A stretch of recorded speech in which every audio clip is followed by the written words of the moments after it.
I spent $1 million on advertising promoting restaurants to help them grow, and this is what happened. So let's start at the beginning. Way back in about 2018, I was at university and I was sort of looking for a way to start to generate a little bit of business on the side. I wasn't too sure what I wanted to do. Had a little bit of knowledge on marketing, so I thought maybe that's an area that I could look at. But I also tried some Amazon drop shipping. I tried getting products from China and bringing them to New Zealand and trying to sell them that way. And to be honest, if I stuck with that, probably would have made bank. Here in my garage, just bought this new Lamborghini here. However, I actually decided to focus on trying to help local businesses or people who wanted to grow their business with marketing, because I thought that was, probably quite a good opportunity. So from there, I started to get a few different clients. So worked with like a dental practice, a mechanic, a couple of real estate agents, and that was cool.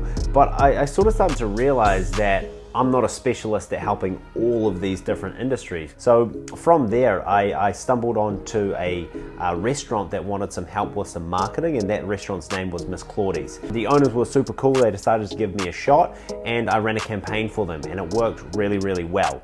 So I was like, okay, I've got some good results here. Maybe I should start to just focus on hospitality businesses, helping them with marketing. From there, I started working with a second venue and a third venue and a fourth venue. 3 months after having that first success, I think I had about 5 restaurant clients I was working with. At this point, we probably spent about $10,000 on ads. And what we were doing was going into the venue, taking some photos of the food, of the staff, of the drinks, and then posting them on social media and just clicking the boost button. So we were spending ad spend, hitting that lovely button.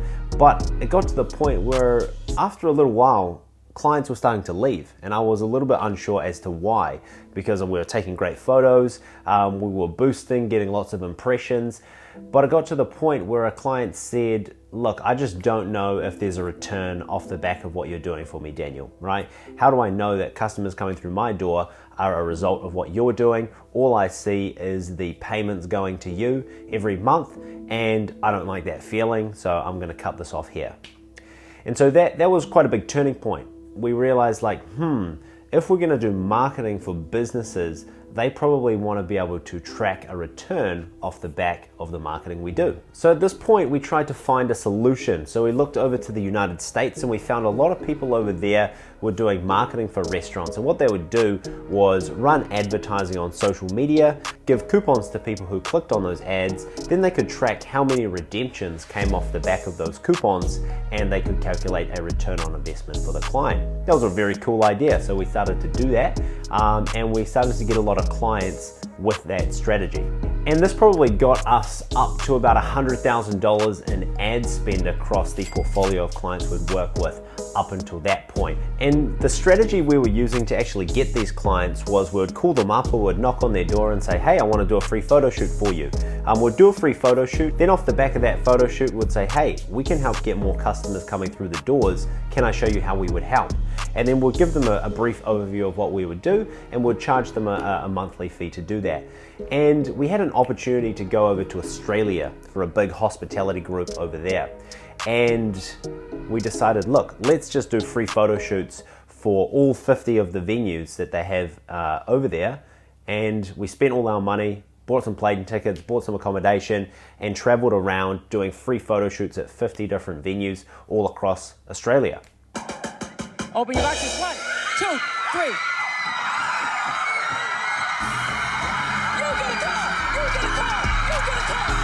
And in the end, that strategy actually worked because the law of reciprocity, right? You do something for someone and then likely they're gonna come back and give you something off the back of it. So we scored a big contract, which was 50 venues where we could really double down and refine our processes because we had such a wide portfolio of venues with varying degrees of differences with those venues. By this point, probably spent about $350,000 on ads because we just had a lot more clients. And then one fateful day, we lost all of our clients within about 24 hours. And that's when COVID hit, right? So this is, I'm not the only one who experienced COVID. I'm sure we all did. So that was a pretty intense time because we'd spent quite a long time building our client portfolio, getting as good as we can at what we did, and to lose it all in 24 hours was quite jarring. So we would be sending our clients emails, and then we'd just get a reply saying, you know, sorry, this person no longer works here anymore. And we're like, wow, okay, so we started to get a lot of those emails. So sort of felt like Armageddon was coming. So what naturally happened from there is New Zealand went into lockdown, and that happened for a good period of time, but it got to the point where hospitality businesses could open up again, but only to a limited number of customers. And in New Zealand, they could do 100 people events, right? So this gave an opportunity for a lot of venues to do private dining or private parties or events only up to 100 people. So we reached out to a couple of our old clients and said, look, you guys can now do private dining and private functions. Are you interested in trying to grow that vertical within your business? And this was quite interesting because it turned out to be the highest return form of business that we had seen for bar and grills, breweries, or restaurants that wanted to do private functions, because they were actually high ticket sales. Usually they would do one transaction with one customer who would put down a bar tab or, you know, spend a minimum spend on food, and so the venue would make one sale and they would generate a lot of revenue. That was actually quite nice as a hospitality business owner, because you can now forecast revenue a bit better when you have booked private events in your calendar.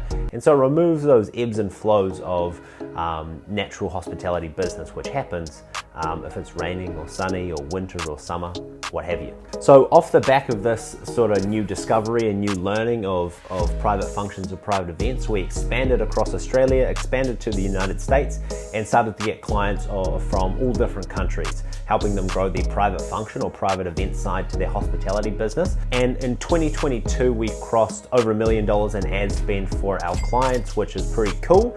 And off the back of this whole journey, there are 3 key takeaways that we've learned.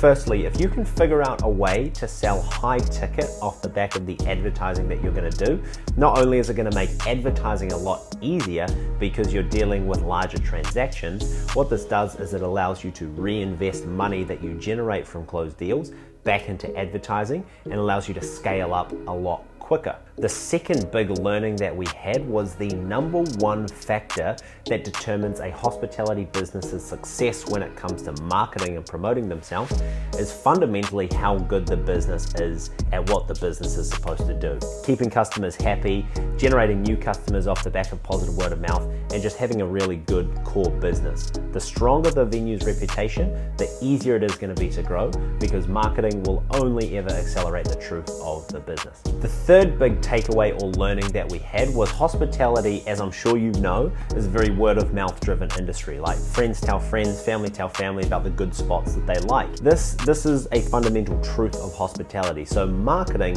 should only ever be used as a way to kickstart the positive word of mouth that you generate by getting a few customers to experience what you do, then the business itself over delivering for those people. Off the back of that over delivery, positive word of mouth is going to bleed into the local market, hence you're going to generate more organic business, and marketing is used as just a kickstart or pouring some more fuel on the fire, so to say. So thanks for your time, guys. I hope you maybe got something out of this story. If you did, I'd really appreciate a like or a comment, or if you haven't subscribed, that would be great too. We come out with content of a similar nature quite frequently, and if you comment below with a topic that you want us to discuss around marketing or growing hospitality venues, we'll do our best to make a video for you, and hopefully you get something out of it. And if you're looking to boost the private function or private event side to your venue, there'll be a link below in the description to book in a call, and we can have a quick chat to see if there's some crossover between us. Thanks, guys.